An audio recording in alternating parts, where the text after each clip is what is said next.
ఆమె అడిగితే ఇస్తుంది. ఈ మూడో రోజు అవతారం అండి. మొదటి అవతారం ఏమిటి? శైలసుతే ప్రథమం శైలసుతే అన్నారు. శైలసుతే దిగ్గుపెట్టాడు. దిగ్గుపెడితే అప్పుడు సముద్రం ప్రత్యక్షంగా పరిపాలన చేస్తూ సుఖ సంతోషాలతో ఐశ్వర్యంతో తొలుతూగుతున్నారు. ఇలా ఎంత ఐశ్వర్యం ఉన్నప్పటికీ వారి ఇంట్లో ముద్దులొలిగే పాప లేదని చింతిస్తూ ఉన్నారు.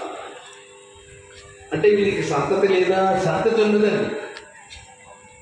ఒక కొడుకు ఉన్నాడు, ఒక పుత్రుడు.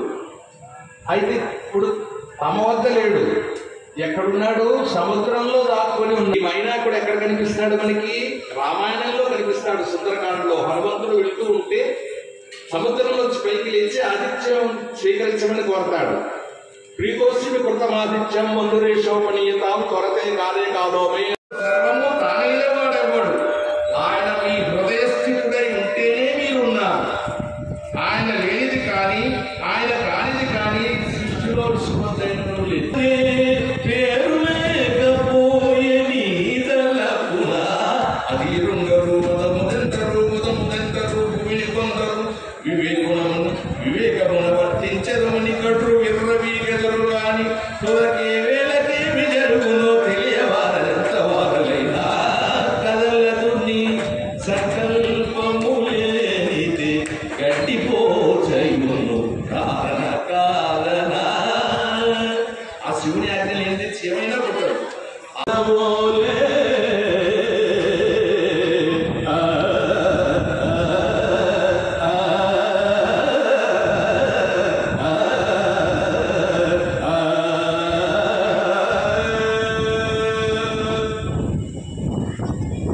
భక్త సులభమైన 4 భుజములతో ప్రత్యక్షమైందండి.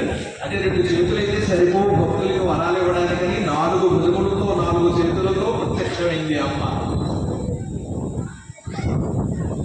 త్రిపుర సుందరి దేవి సాక్షాత్కరించి చెబుతోంది మేనకతో, హిమవంతో మేనక దంపతులకు, ఓ మేనక, నీవు పూనికతో చేసిన పూజలకు సంతోషించాను. నీవు అచిరకాలంలోనే తొందరలోనే గర్భవతి అవుతావు అని ఆశీర్వదించి అదృష్టమైంది. చోటు ఆ హేమాద్రి కేలిక. ఆ హిమవత్ పర్వతాన్ని, ఆ ప్రాంతమంతా కూడా హిమవంతుడనే రాజు, ఆ పర్వతరాజు, హిమవంతుడంటే హిమవత్ పర్వతము, ఆ హిమవంతుడే ఏడుతూ ఉన్నాడు. అతని భార్య మేనక సూరతజాలిక తలలో నాలుక పోలిక వెలయులు ఆ పర్వతానికి అధిష్టానం హిమవంతుడు అంటే రాజు.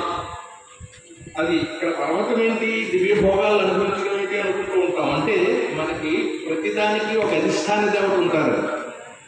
అస్య శ్రీ మహామంత్రశ్చ విష్ణు భగవాన్ ఋషి అని మనం సంకల్పం చెప్పుకుంటుంటాం, చూసారా? అంటే గంగ ఒక నదిగా చెప్పుకుంటున్నాం, కానీ ఈశ్వరుని భార్యగా చెప్తున్నారు. సముద్రుడు స్తంభించిపోయింది, ఆశ్చర్యపోయింది. అదేంటి, నా తండ్రి గారు యజ్ఞం చేస్తున్నారా, నాకు ఆహ్వానం రాలేదా అని ఏం చెప్పాలో తెలియక నిలిచిపోయింది స్తబ్దురాలిగా. నారదుడే చెప్తున్నాడు మళ్ళీ, అమ్మా, యజ్ఞం అంటే ఎంత పని ఉంటుంది, ఎంత హడావుడు ఉంటుంది. ఆ హడావుడిలో పడి ఆయన మర్చారేమో, ఒకవేళ కబురు పెట్టుంటారు, మీకు చేరు ఉండదేమో. మీ పుట్టింటికి మీరు వెళ్ళడానికి ఇబ్బంది ఏమిటి? అందులో అందరూ వెళుతున్నారు, మీరు వెళ్ళండి అమ్మా అని చెప్పాను. సరదా కదండి. ఈ సతీదేవి ఎవరు? దక్షుడి కూతురు.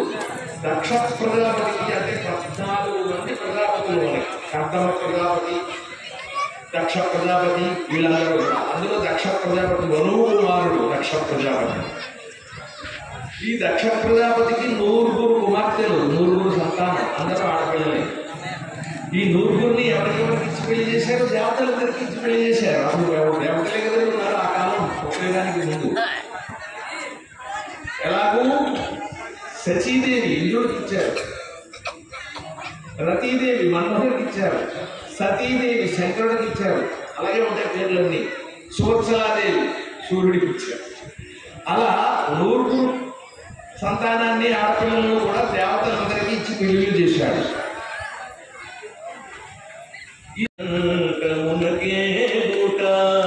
విలువలే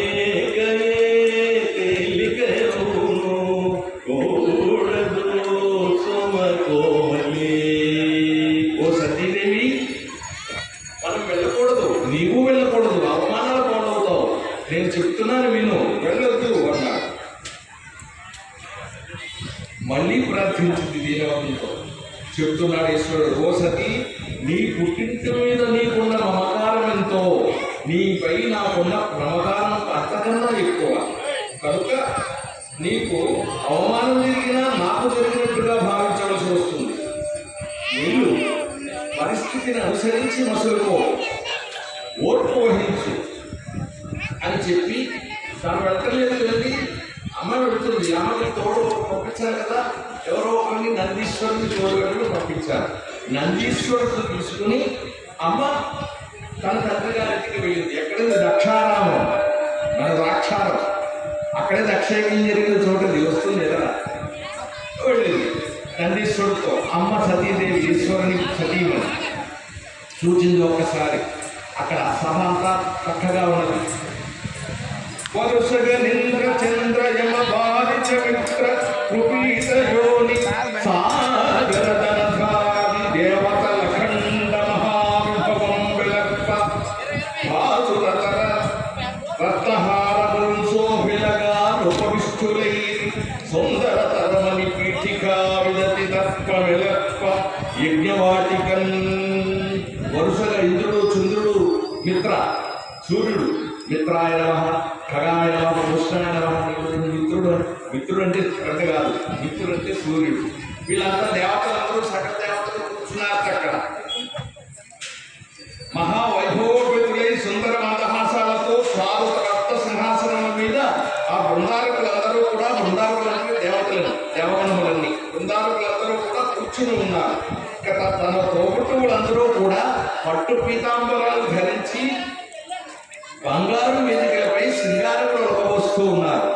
దుర్భర పాదోని గర్భ నిర్భిచ్చమై బడబగ్ని బొంగుచు వచ్చెనగా చెట చెటార సంచలిత సర్వదిగంధ భాగై తావగ్ని వేగనగా ప్రళయ భయంకర ప్రబల సంజనితులో కోటి భాస్కరులు భూమిపై విడినగా జగతి రగి బగుల భగ భగమంటను వింటనంట పొగలు వివలరేగ సర్వజీవాన హోంకారదలితుడై సర్వదుర్వార గర్వహరణ భీకరుండు వీరభద్రుడవిర్భవించే.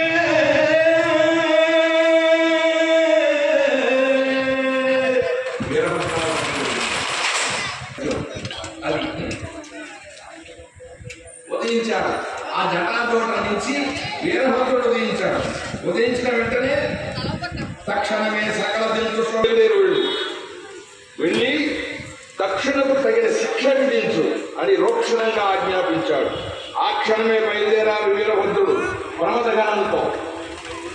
ఎక్కువ సైన్యం ఉండాలి కదండి. అరవరయని మోదడుగినరా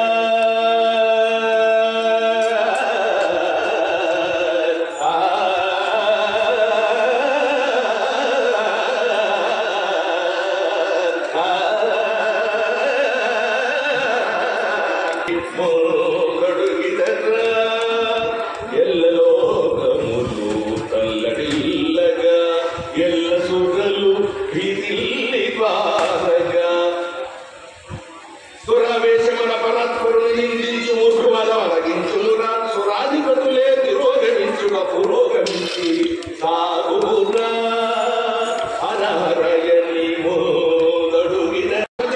జరిగింది. దక్షుని వలవడించు అని చెప్పి బయలుదేరాడు దక్షుడు. దక్షుడు బయలుదేరి జరిగిందంటే అనగా ప్రత్యక్షమయ్యి ఏం చేశాడు? అడిగింది. అయ్యారు నా భక్తులు చెప్పేశాడు. వీరభద్రుడు ఎలా వాళ్ళ మళ్ళీ బ్రతికించండి. కుటుంబిని కూరి కుటుంబుని కూరి కృతి జయ జయ హే మహిషాసురమర్దిని రమ్యకవర్తిని శైలసుతే విజిత సహస్రైకనుతే కృతకృత తారక సంగర తారక తారక సంగర సంగనుతే పంచపుటే జయ జయ హే మహిషాసురమర్దిని రమ్యకవర్తిని శైలసుతే గజముఖ షణ్ముఖ రంజిత పార్శ్వ సుశోభిత గంజపుటే. వివాహం పార్వతీ కళ్యాణం ఉంది. ఇప్పుడు పార్వతీ కదా పుట్టింది మనకి, పార్వతీ కళ్యాణం చేస్తున్నాం. రుక్మిణీ కళ్యాణం ఒకటి. ఈయన రాజు ఈశ్వరుని అర్థశరీరం సాక్షాత్తు ఆ ఈశ్వరుని పతిగా పొందుతుంది. అంటే చంద్రుని నుండి కాంతిని, అగ్ని నుండి ఓజస్సును కూడా ఏ విధంగా అలాగా మీరు విడివడిన వారు అఖండమైన ప్రేమ మృత్యుంజయుడైన పతి అందరికీ లభించాలని హిమవంతుడితో చెప్తూ ఉన్నాడు. హిమవంత అతీవి యోగంలో ఉన్నటువంటి విరక్తుడై ఉన్న శివుడు ఈ ప్రాంతంలోనే తపస్సు చేసుకుంటూ ఉన్నాడు. మన భారతిని శివుడి అని చెప్పి అంతర్ధానమైపోయాడు. యుక్త వయసు వచ్చిన పిల్లల